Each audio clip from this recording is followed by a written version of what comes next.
While bald people are found all over society, the one constant is that in both worlds of fiction and nonfiction, they typically are some of the most powerful characters. On today's list, we're going to look into which bald characters are the most powerful of all time. What's up, everyone? Welcome back to another Tiermasters video. For today's topic, we're going to be covering the most powerful bald characters, and we are basing this list off of the quote-unquote power levels of these characters. This is purely comedic and should not be taken seriously. Up first, we've got Agent 47. This dude's a beast. He's a hitman, and he does an excellent job of it. So I think he's going to go solidly in B tier. Next up, we've got Aang, the Last Airbender. While he does have a lot of power, he's a kid and he spends a lot of time trying to learn how to use it. So for that, I'm going to put him in C. Bane was born in the dark, and he does a pretty good job of kicking Batman's butt. So I think I'm going to put him in the A tier. While I find Barnacle Boy pretty hilarious, he doesn't seem to be too impressive with me, so he's going to go in the F tier. While Caillou is one of everyone's favorite kids show characters, he's not really the most powerful bald character. So for that, I'm going to put him in D. Captain Underpants is a beast. His books are amazing. So I think he goes solidly in the B tier spot. While Charlie Brown is fun to watch, I wouldn't consider him all that powerful. I'm going to put him in F tier next to Barnacle Boy. I think purely for the reasons that Dr. Eggman frequently loses to a hedgehog, I'm going to put him in D tier. Dr. Evil is the man with a plan, although it doesn't always come to execution. He's the fictional version of Jeff Bezos and a decent character on this list, so I'm going to put him in B tier. Dr. Phil spent decades doing his thing, and while the Catch Me Outside girl may have been a bad chapter in his book, he's overall been pretty solid, so I'm also going to put him in B tier.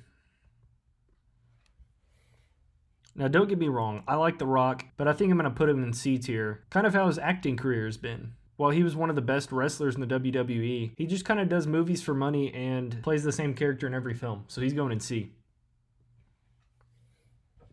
Gru really didn't have his shining moment until he decided to raid Vector's compound. It's still an impressive feat though, but it's overshadowed by a weak early career, so I'm going to also put him in C. Bart Simpson's funny, but not too powerful, so I think I'll throw him in the F spot. Jamie is my guy. Talk about an absolute beast from Mythbusters. He's no doubt in S tier. While Bezos is one of the richer people on the planet, he's just the non-fictional version of Dr. Evil, so I'll put him in B. Joe Rogan has the most successful podcast on the planet, and he's a heck of a UFC commentator. I'm not too big on his comedy, but overall, he's catapulted himself into the A spot. Johnny Sins probably has the most diverse repertoire and skill set on this list. There's not a thing he can't accomplish, and for that, he goes in S tier. Kratos is a mean Greek god-killing machine, and he's definitely a fearsome foe. I wouldn't quite put him as powerful as Jamie or Johnny Sins, but he goes solidly in A tier. While Krillin may technically be the world's strongest human, he's kind of weak compared to those in his universe. He oftentimes gets bullied, and outside of the early stages of the show, his resume isn't too impressive, so I think I'll put him in D tier. Lex Luthor is one of the most powerful minds on the planet, and he's really accomplished some incredible things. He's a complete mastermind and deserves a spot in the A tier. There's no one who can play Wii Sports quite like Matt Woohoo. A fearsome foe in the boxing ring, and a sight that brings complete terror to children who have a Wii everywhere. Matt Woohoo goes in S tier. Megamind is definitely in the running for the Most Improved Player award. He really kind of sucked until he had his whole redemption arc. Weighing both the early and late stages in his career, I think he goes in C tier.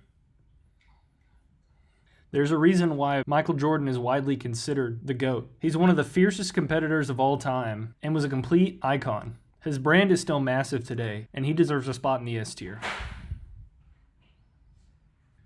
Mike Tyson in his prime was one of the scariest things the world's ever seen. He certainly brought a world of hurt, and although he had ups and downs through his career, he's going to solidly land in the A tier.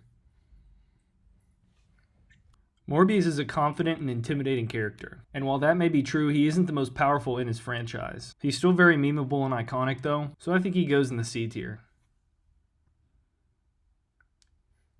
I'm really surprised Mr. Clean isn't in dentist commercials considering how bright his smile is. The dude hasn't aged over several years, and I think he goes solidly in the B tier. While Roshi may not be quite as powerful as Krillin, he's an expert at his craft and has a lot less moments of embarrassment. He's definitely a ladies' man, but still not too impressive overall, so I'm going to put him above Krillin in C tier. While Pitbull is Mr. Worldwide and does have some good songs, they kind of all follow the same theme. Because of his one-dimensionality, I'm going to put him in D tier. Popeye's a hardworking sailor, and if he's had his spinach, there's not a thing he can't do. And deservingly so, he goes in the A tier. I'm guessing this is Captain Picard, although you could argue that Charles Xavier is Patrick Stewart's more iconic bald character. Nonetheless, Patrick Stewart has given us some amazing bald character roles, and I'm going to put him solidly in the B tier. While Rick Harrison can be hilarious at times, I wouldn't consider him to be a powerful character at all. Oftentimes the best he can do is $10, and the best I can do is the F tier. Saitama is one of the most comedic gag characters in anime and modern existence. It's really difficult for him to even break a sweat, and so for that I'm going to put him in the A tier. Samuel L. Jackson is definitely not afraid to drop a few MFers, and he's played so many characters over the years. I think he's a guy that goes solidly in B tier. I believe this guy is Sans, and he's definitely one of the more well-known and difficult final bosses to face. He's not known for much else though, so I'll put him in C tier. While Shaq is one of the better basketball players of all time, there's also a ton of other things that he's really good at. He's a successful businessman, a less successful rapper, but still a pretty darn good DJ. I'm sure this man has checked off just about everything on his bucket list, and for that, I'm going to put him in S tier. The first Shrek movie is one of the best of all time, and all of the recent lore around Shrek makes him out to be a super powerful character. On top of that, his personality just makes it hilarious, and I think he also deserves a spot in the S tier. Handsome Squidward is definitely a massive upgrade from normal Squidward, but he's still not around for very long. Although we have quality over quantity, there's still not much quantity, so he's going down in D. Steve Harvey's had some massive success over the years, but a lot of his humor comes in the form of allowing others to be funny. Because of that, I'm going to put him in C tier. Terry Crews is probably the biggest Chad of a character on this list, maybe besides Johnny Sins. He's had some incredible roles, and the Old Spice guy is definitely one to be reckoned with. So for that, he's going in A tier. Thanos' conquest is probably the grandest of plans for anyone that's on this list. He got what he wanted, but he also needed an intergalactic army to do so. That's just slightly going to take him down a notch, so I'm going to put him in A tier. While Voldemort was the most feared wizard of his time and accomplished things pretty much everyone couldn't, he also got defeated by a teenage boy, which puts a major damper on his legacy. If it weren't for that, he'd probably be an S tier, but I have to account for it, so he's going in B. Walter White is considered the greatest street chemist of his time, and the only thing getting in the way of what he wants to do is his ego. The lowest part of his career was probably when he botched some things with Gus, but he still took matters into his own hands when his life was in danger. So I'm going to put him in A tier. And that concludes our list of bald characters. Let me know which of these characters is the most powerful on the list. I'll see you later.